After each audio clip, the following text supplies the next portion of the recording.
नमस्कार, good morning. मैं हूं आपके साथ आकांक्षा और आप देख रहे हैं आईबीसी 24/7 की बड़ी बात में आप सभी का स्वागत है। इस बुलेटिन में मध्य प्रदेश, छत्तीसगढ़ के साथ देश और दुनिया की तमाम बड़ी खबरों का अपडेट हम आपको देते हैं। तो चलिए शुरुआत करेंगे इस बुलेटिन की उत्तराखंड की बड़ी सियासी हलचल के साथ। जी हां, उत्तराखंड के अब 11वें सीएम होंगे पुष्कर सिंह धामी और आज मुख्यमंत्री पद की वो शपथ लेने वाले हैं। आज राजभवन में 6 बजे शपथ ग्रहण समारोह होगा। आपको बता दें, कल धामी को विधायक दल का नेता चुना गया है। राज्यपाल के सामने सरकार बनाने का उन्होंने दावा पेश किया। खटीमा विधानसभा से वो 2 बार विधायक रह चुके हैं। तो एक दिन पहले ही तीरथ सिंह रावत ने मुख्यमंत्री पद से इस्तीफा दिया था और उसके बाद सबकी नजरें टिकी थी कि आखिर अब उत्तराखंड का नया सीएम कौन होगा। पुष्कर सिंह धामी को विधायक दल का नेता चुना गया है और आज 6 बजे शपथ ग्रहण समारोह होगा। आज मुख्यमंत्री पद की शपथ लेंगे। तो संवैधानिक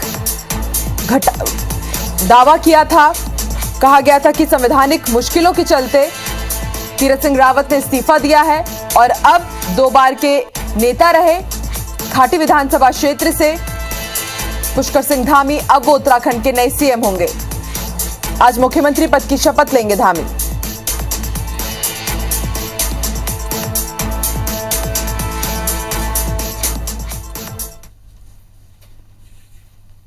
चलिए बड़ी खबर हम आपको बता दें, मध्य प्रदेश में अभी भी नर्सों की हड़ताल जारी है और आज नर्सों की हड़ताल का 5वां दिन है। कल रात इंदौर एयरपोर्ट पर सीएम शिवराज से नर्स एसोसिएशन के पदाधिकारी मिले थे और अपनी 12 सूत्रीय मांगों को पूरा करने की उन्होंने मांग एक बार फिर से रखी है। सीएम शिवराज सिंह चौहान से मुलाकात के दौरान भी उन्होंने अपनी मांगों के बारे में सीएम शिवराज सिंह चौहान को अवगत कराया। इसके साथ ही आपको बता दें, सीएम शिवराज सिंह चौहान ने आश्वासन दिया है और उन्होंने ये कहा है कि चिकित्सा शिक्षा मंत्री विश्वास सारंग से बात कर जल्द से जल्द हल निकालने की कोशिश की जाएगी। तो नर्स एसोसिएशन की हड़ताल अभी भी जारी है। आज 5वां दिन है। कल इंदौर दौरे पर थे सीएम शिवराज सिंह चौहान। देर रात नर्स एसोसिएशन के जो पदाधिकारी हैं उन्होंने सीएम शिवराज सिंह चौहान से मुलाकात की। शिवराज सिंह चौहान ने उन्हें आश्वासन दिया है कि विश्वास सारंग से बातचीत होगी और फिर जरूर कुछ समाधान निकाला जाएगा।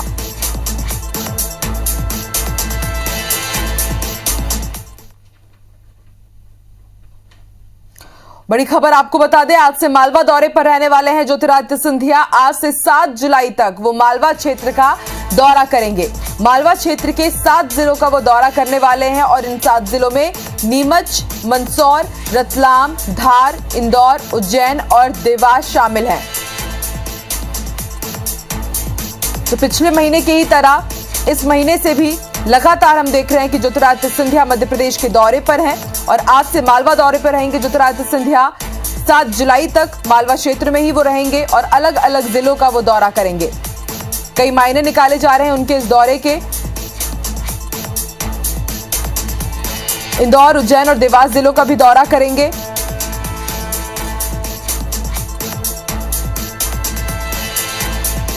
समझा सकता है, कार्यकर्ताओं से मिलेंगे, पदाधिकारियों से मिलेंगे और अलग अलग क्षेत्रों में जहां पर दौरा रहेगा कार्यकर्ताओं से मिलकर उनको रिचार्ज करने की कोशिश की जाएगी।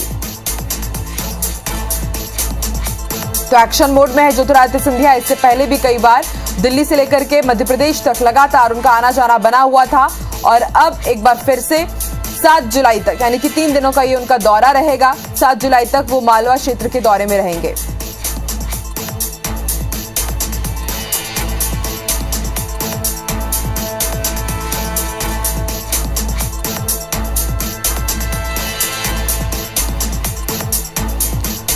चलिए अब जान लेते हैं कि आज मध्य प्रदेश में क्या कुछ खास रहने वाला है। हमारे साथ हमारी सहयोगी नीलम इस वक्त भोपाल से जुड़ी है। नीलम, आज मध्य प्रदेश में क्या कुछ खास रहने वाला है? बड़ी सियासी हलचल, कोरोना का अपडेट और वो दूसरी खबरें जो आम जनता के लिए खास रहेंगी।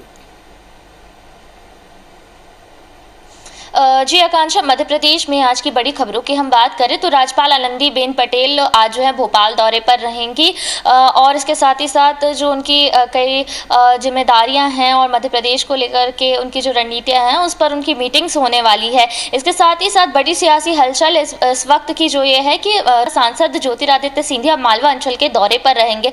लगातार ये देखने को मिल रहा है कि ज्योतिरादित्य सिंधिया जो है मध्य प्रदेश में अपनी जो है पकड़ बना रहे हैं। लगातार उनके दौरे हम देखते जा रहे हैं कि हर महीने उनके दौरे जो है होते जा रहे हैं। जो जिलों के प्रभारी की लिस्ट जारी हुई थी उसके कुछ दिनों पहले भी उनका मध्य प्रदेश का दौरा हुआ था और इस बार फिर से वो मालवा अंचल के दौरे पर है, जहां पर वो करीब 7 जिलों का दौरा अलग अलग दिनों में करेंगे। 7 जुलाई तक का उनका ये दौरा जो है मध्य प्रदेश में रहेगा, जिसमें नीमच, धार, उज्जैन, रतलाम, इंदौर ये प्रमुख जिले हैं शामिल हैं और इस दौरान वो अपने कई कार्यकर्ताओं से भी मिलेंगे और कई समारोह में भी शामिल होंगे।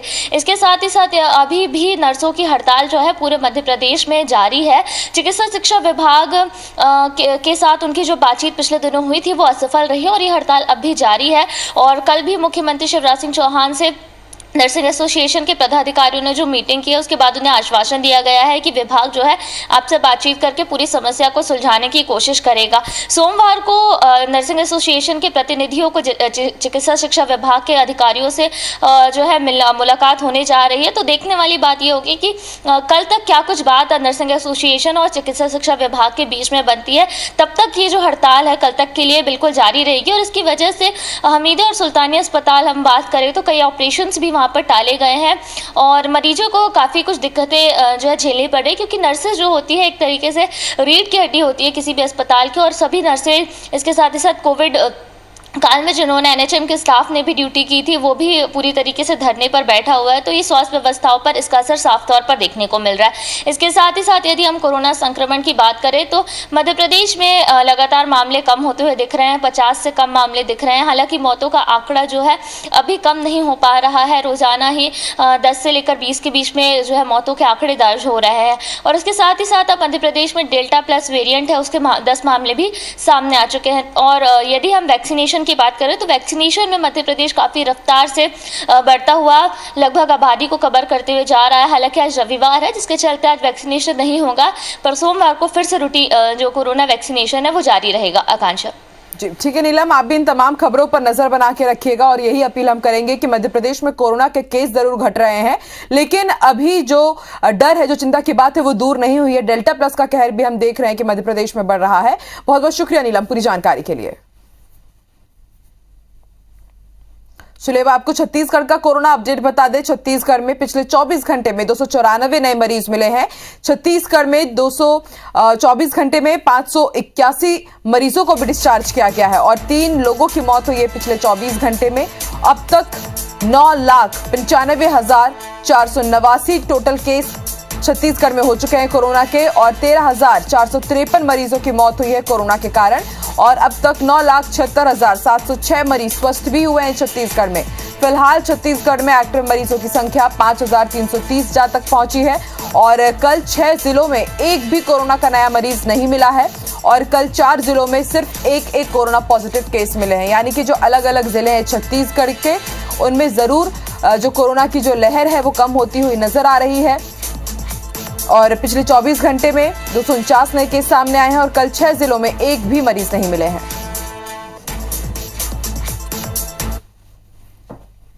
रायपुर में आज से कोरोना वैक्सीन की पहली डोज नहीं लगेगी। वैक्सीन की कमी के कारण जिला प्रशासन ने यह फैसला लिया है। अपने आदेश में कहा है कि रायपुर में कोविड वैक्सीन सीमित मात्रा में ही उपलब्ध है, इस वजह से अगले आदेश तक अब वैक्सीन की पहली डोज नहीं लगाई जाएगी।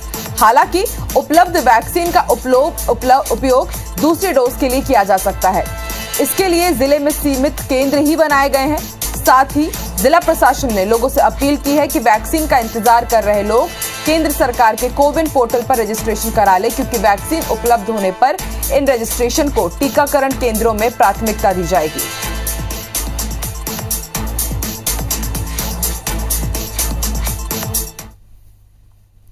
कोरोना वैक्सीन की कमी के बीच छत्तीसगढ़ के स्वास्थ्य विभाग ने वैक्सीनेशन में 1 करोड़ का टारगेट पूरा कर लिया है। इसी के साथ छत्तीसगढ़ 1 करोड़ लोगों को टीका लगाने वाले राज्य की लिस्ट में भी शामिल हो गया है।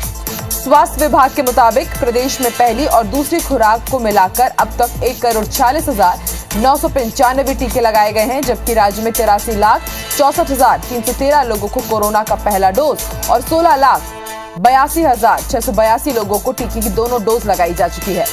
इस उपलब्धि पर स्वास्थ्य मंत्री टीएस सिंहदेव ने विभाग के अधिकारियों और स्वास्थ्य कर्मियों को बधाई दी है। साथ ही उन्होंने ये भी नेशन प्रभावित हुआ है। केंद्र सरकार अगर पर्याप्त मात्रा में वैक्सीन उपलब्ध करवाती है तो कई गुना अधिक रफ्तार से वैक्सीनेशन कार्यक्रम चलाया जा सकता है।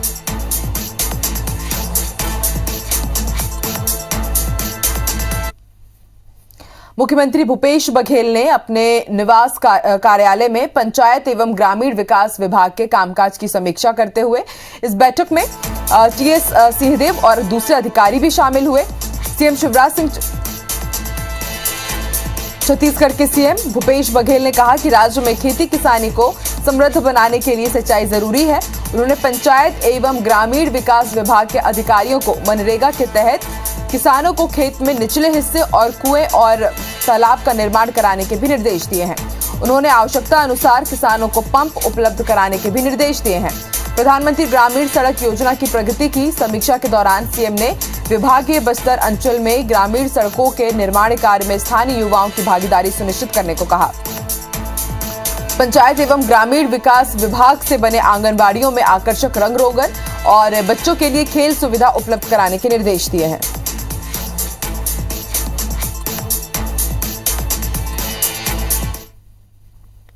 डीकेएस अस्पताल में हुई अनियमितता की जांच में अब तेजी आएगी। स्वास्थ्य विभाग की समीक्षा बैठक में सीएम भूपेश बघेल ने विभाग के अधिकारियों को जांच में तेजी लाने के निर्देश दिए हैं। इस संबंध में स्वास्थ्य मंत्री टीएस सिंहदेव ने यह भी बताया कि मामले की जांच चल रही है, जो उचित कार्रवाई होगी वो की जाएगी। जांच के बाद एफआईआर भी कराएंगे। सिंहदेव ने बताया कि डीकेएस पर 111 करोड़ 74 लाख रुपए की देनदारी है। विशेषज्ञ डॉक्टरों की भर्ती को लेकर राज्य सरकार ने भी एक बड़ा फैसला लिया है। इस संबंध में स्वास्थ्य मंत्री टीएस सिंहदेव ने बताया कि अब विशेषज्ञ डॉक्टरों की भर्ती में 50% पद पर सीधी और 50% पद प्रमोशन के जरिए भरे जाएंगे। इसके लिए सामान्य प्रशासन विभाग ने नए सेटअप को मंजूरी दे दी है।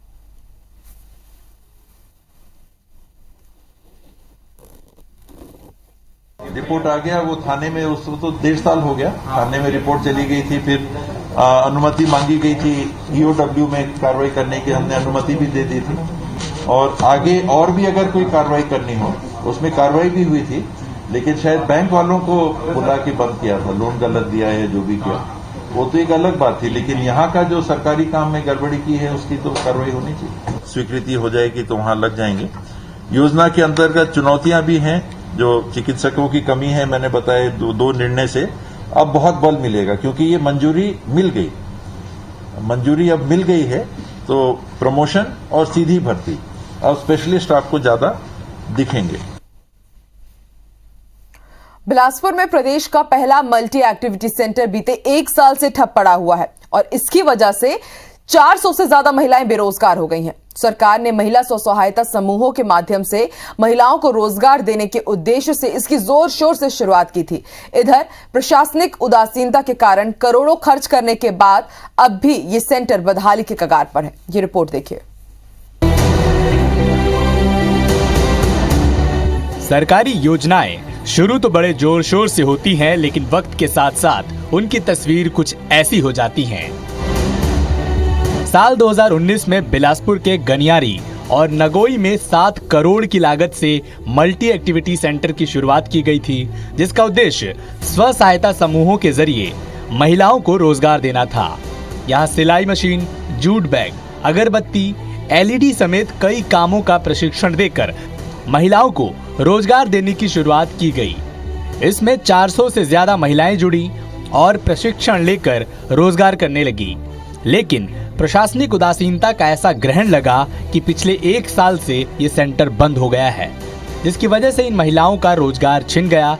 अब वो आर्थिक संकट से भी जूझ रही हैं।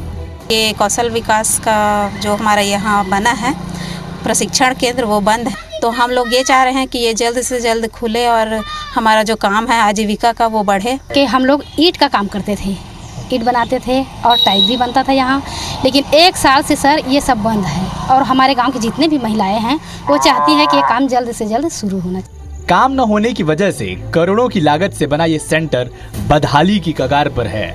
लाखों की मशीनें जंग खा रही हैं, शेड टूटने लगे हैं, अब इस पर सियासत भी होने लगी है। क्षेत्रीय विधायक का कहना है कि सरकार ने वाहवाही लूटने के लिए सेंटर की शुरुआत तो कर दी, लेकिन अब ये कागजी साबित हो रहे हैं। सोच और जो राशि का बना हुआ लगभग मेरे को लगता है कि 35-40 करोड़ है प्रदेश भर में जो खर्च हुआ है, बल्कि उससे ज़्यादा राशि, और वो व्यर्थ में जा रहा है। दूसरी तरफ अधिकारी बंद पड़े सेंटर के लिए कोरोना को वजह बता रहे हैं। हालांकि उनका दावा ये भी है कि इसे फिर से शुरू किया जाएगा। हम फॉरवर्ड और बैकवर्ड लिंकेज ऑलरेडी हमने वेरीफाई करके उनको दिए, सेट करके दिए, उसी बेसिस में फ्लाई ऐश ब्रिक्स का काम चल रहा है। और अभी हम सेरिकल्चर को वहाँ थोड़ा सा बड़े पैमाने में करने के लिए प्लान किया जा रहा है। वहाँ लगभग 100 महिला का एक साथ अभी ट्रेनिंग स्टार्ट कर रहे हैं हम। बहरहाल प्रशासन की उदासीनता की वजह से सरकार की एक और प्रमुख योजना धूल खा रही है। जरूरत है इस पर गंभीरता से विचार करने की, ताकि महिलाओं के उत्थान के जिस उद्देश्य से इसकी शुरुआत की गई थी वो पूरी हो सके। जितेंद्र थवाइट, IBC 24, बिलासपुर। बिलासपुर में फिर एक कांग्रेस नेता की गुंडागर्दी का मामला सामने आया है। इस बार शहर कांग्रेस के सचिव हरमेंद्र शुक्ला और एक ठेकेदार के बीच जमकर मारपीट हुई है। घटना का ये वीडियो तेजी से वायरल हो रहा है। पुलिस ने शिकायत पर कांग्रेस नेता और ठेकेदार दोनों के खिलाफ मामला दर्ज कर लिया है। बताया जा रहा है कि मारपीट की घटना पैसों के लेन देन को लेकर हुई है।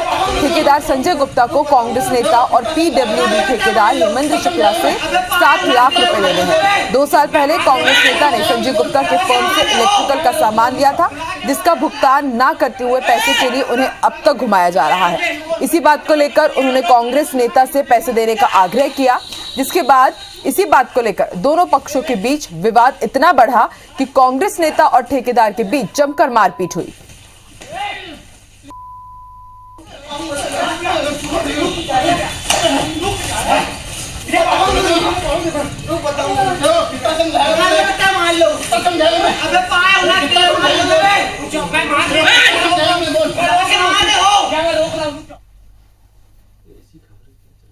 एडीजी जीपी सिंह के अलग अलग ठिकानों पर एसीबी के छापे में 10 करोड़ रुपए से अधिक की चल अचल संपत्ति का पता चला है।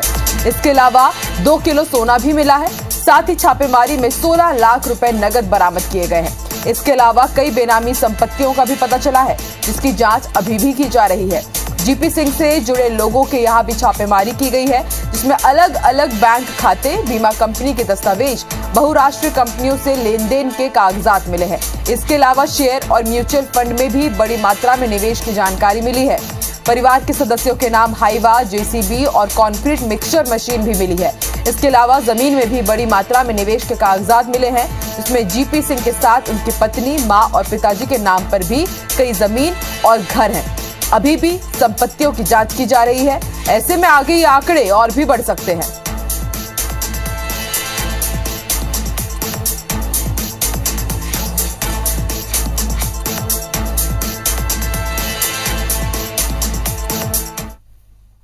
रायपुर के अवंती विहार इलाके में स्थित एक अस्पताल के डॉक्टर को बंदूक की नोक पर अपहरण करने की कोशिश का मामला सामने आया है। बताया जा रहा है कि आधी रात को 2 अज्ञात बंदूकधारी बदमाश श्रेयस मल्टी स्पेशलिटी हॉस्पिटल पहुंचे और वहां मौजूद स्टाफ से डॉक्टर को बच्चे का इलाज करवाने के लिए अपने साथ ले जाने के लिए पूछा। जब मौजूद महिला स्टाफ ने मना किया तो रिवॉल्वरधारी बदमाश डॉक्टर की गर्दन पकड़कर ले जाने की कोशिश करने लगे। हालांकि अस्पताल के गेट तक ले जाने के बाद डॉक्टर उनके चंगुल से छूटकर वापस अस्पताल में अंदर पहुंच गए। इस दौरान बदमाश अस्पताल स्टाफ को रिवॉल्वर दिखाकर अपनी गाड़ी में बैठकर फरार हो गए। मौके पर पहुंची तेलीबांधा पुलिस ने अज्ञात बदमाशों के खिलाफ मामला दर्ज कर तलाश शुरू कर दी है।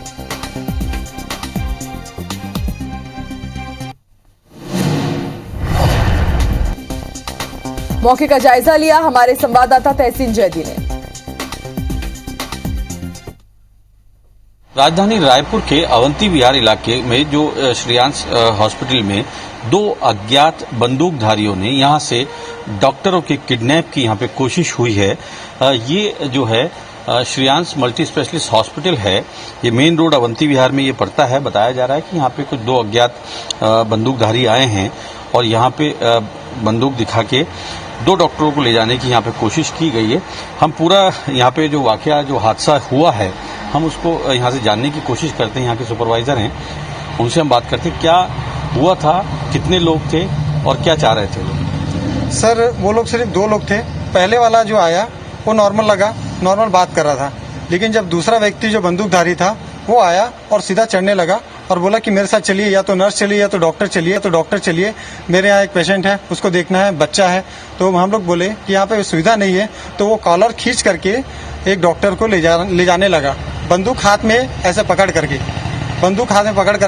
एक हमारे डॉक्टर को खींच के ले जाने लगा। तो हमने उसको कोशिश किया छुड़ाने का, तो बहुत मुश्किल से वो गेट तक के गया और गेट में बड़े मुश्किल से छुड़ा है और वो फिर डॉक्टर अंदर घुसे हैं और वो फिर पा करके बंदूक निकाल करके हम लोग के ऊपर तान दिया, ऐसा पूरा राउंड घुमा दिया, लहरा दिया बंदूक को। सर हम लोग सब दहशत में आ गए थे, ताकि किसी प्रकार का कोई भी परेशानी होता है तो आप लोग जानते हैं कि हम लोग पुलिस थाने में फोन करते हैं। जैसे ही वो रिवॉल्वर निकाला, मतलब बंदूक निकाला, उसके बाद हमको दिमाग चला कि सीधा हम लोग पुलिस को फोन किए और फिर वहाँ पे इन्फॉर्म किए। क्या चाह रहे थे वो लोग और दिखने में कैसे थे वो लोग, क्या चाह रहे थे? सर दिखने में तो ऐसा लग रहा था मुझे कि गुंडे बदमाश थे, क्योंकि उनके पास जो पुलिस बंदूक रखी हुई थी सर, वो पुलिस जैसे पुलिस वाले रखते हैं ना, पूरा सेट रखते हैं और उसके बाद बटन लगाते हैं, वैसा पूरा बटन खोल करके उसने बंदूक निकाली और पूरा घुमाया। और वो चाहते थे कि उनके साथ डॉक्टर चले और उनको खींच के ले जाने की पूरी कोशिश की गई। तो फिलहाल अभी इस पूरे मामले में साइबर की सेल की टीम और तेलीबांधा थाना पुलिस पूरे मामले की जांच कर रही है। कैमरामैन नजीर खान के साथ तहसीन जैदी, IBC 24 रायपुर। उन्होंने भी वही जवाब दिया कि हमारे यहाँ कोई पीडियाट्रिक डॉक्टर नहीं है, इस कारण हम तो आपके पेशेंट को देख नहीं पाएंगे, और चूंकि आप घर जाने का बोल रहे हैं तो होम सर्विस हमारे यहाँ नहीं हो पाएगा सर, तो आपको पीडियाट्रिक डॉक्टर के पास जाना चाहिए। उनके बाद उन्होंने उनसे बात करना, फिर ऊंची आवाज में बात करना, फिर गाली गलौज और फिर सर के साथ उनको जबरदस्ती ले जाने की कोशिश की है। बड़ी खबर आपको ग्वालियर से बता दें, राजस्व विभाग की टीम पर हमला किया गया है। बताया जा रहा है कि 3 राजस्व निरीक्षक और 3 पटवारियों पर यह हमला किया गया है। जो सरकारी जमीन पर रास्ता बना हुआ था उसे खुलवाने के लिए टीम पहुंची थी। इस दौरान हुकुम सिंह कुशवाहा और उनके परिवार ने हमला किया है राजस्व की टीम के ऊपर। गाली गलौज और पथराव भी हुई है राजस्व विभाग की टीम के साथ। मौके से जान बचाकर जैसे तैसे अधिकारी और कर्मचारी भागे हैं। अब प्रशासन की शिकायत पर पुलिस ने 8 लोगों के खिलाफ मामला दर्ज कर लिया है। गिरवाई थाना क्षेत्र की अजयपुर की घटना बताई जा रही है।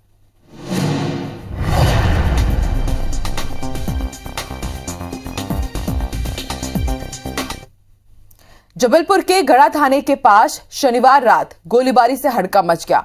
त्रिपुरी चौक पर भगवती बिल्डर के ऑफिस में गोलीकांड को अंजाम दिया गया। यहां भगवती बिल्डर के दफ्तर में मौजूद एक युवक ने फिल्मी स्टाइल में पिस्टल निकालते हुए दफ्तर आए और युवक पर दनादन फायरिंग कर दिया और फरार हो गए। युवक को 4 गोलियां पीठ पर लगी, जिससे वो बुरी तरह से जख्मी हो गया है। घायल युवक को मेडिकल अस्पताल में भर्ती कराया गया है। थाने के पास गोलियों की आवाज सुनकर मौके पर पहुंची पुलिस ने नाकाबंदी करते हुए आरोपियों की तलाश शुरू कर दी है। बताया जा रहा है कि घायल जितेंद्र लोधी और बिल्डर शैलेंद्र सिंह ठाकुर भगवती कंस्ट्रक्शन के दफ्तर में किसी मामले को लेकर बातचीत कर रहे थे। इसी बीच दोनों में कहासुनी हो गई और विवाद बढ़ने लगा। तभी पीछे से शैलेंद्र ठाकुर के साथ खड़े विक्की पाव नाम के एक युवक ने कमर से पिस्टल निकाली और जितेंद्र लोधी पर फायर कर दिया। अब कोई कहीं से आ रहा है और कहीं आके पीछा करके कहीं मार रहे हैं या बुला के वो कर रहे हैं। जिसने मारी है वो ना तो गढ़ा क्षेत्र का है, जिसको गोली लगी है वो भी गढ़ा क्षेत्र का नहीं है। विवाद इनका क्या है गढ़ा क्षेत्र का, अभी वो जानकारी पता कर रहे हैं। और इसी के साथ साथ की बड़ी बात में फिलहाल इतना ही। देश और दुनिया की तमाम खबरों के लिए आप देखते रहिए IBC 24। नमस्कार।